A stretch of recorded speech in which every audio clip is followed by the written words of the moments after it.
কালীগঞ্জে নাসির উদ্দিন নামে এক ব্যক্তির জমি জোরপূর্বক অবৈধভাবে দখল ও তার পরিবারের উপর হুমকির অভিযোগ উঠেছে।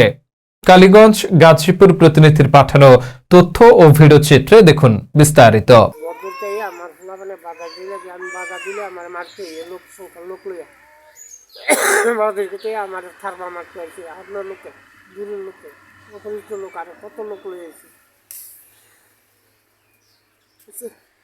আমরা গেছি আমার ভোলার বউ গেছে, আমি গেছি এটা ঘরের নেওয়া সব গাড়ি লাইছে, খোটা তুলে লাইছি দিয়া দুই মহিলা আর এক পুরুষে আমার বড় লাডি লইয়া আমার মারছে, আমার আচ্ছা ইয়ে করে লাইছে, খামচাই খুমচাই আমার ডেকা মেরে ফালাই দেয়, দুবার করে ফালাই দিছে।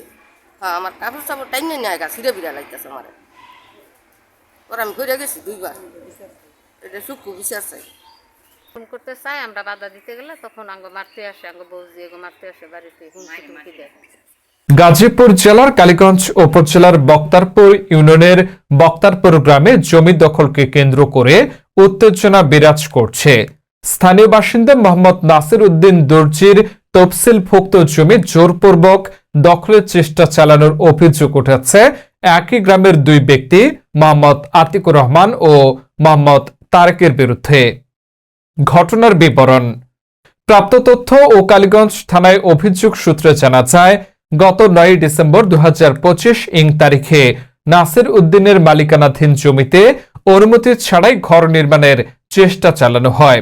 অভিযোগ অনুযায়ী ওই সময় নাসির উদ্দিন ও তার পরিবারের সদস্যরা বাধা প্রদান করলে উভয় পক্ষের মধ্যে উত্তেজনা সৃষ্টি হয়। অভিযোগে আরো বলা হয়, অভিযুক্তরা স্থানীয় জনবল ব্যবহার করে জোরপূর্বক জমি দখলের চেষ্টা অব্যাহত রাখে এবং নাসির উদ্দিনের পরিবারকে হুমকি প্রদান করে। আইনগত ব্যবস্থা।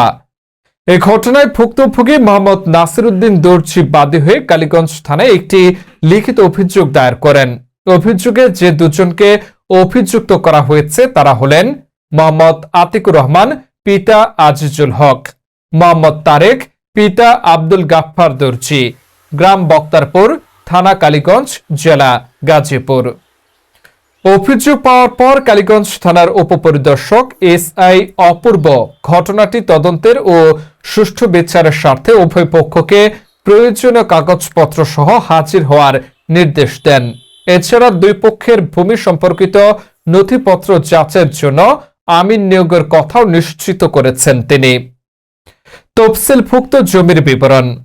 নাসির উদ্দিনের দাবি অনুযায়ী তার মালিকানাধীন জমির তফসিল নিম্নরূপ: মৌজা বক্তারপুর, কালীগঞ্জ, গাজীপুর, খতিয়ান নং 424, দাগ নং 294, 11.75%, দাগ নং 293, 3.30%।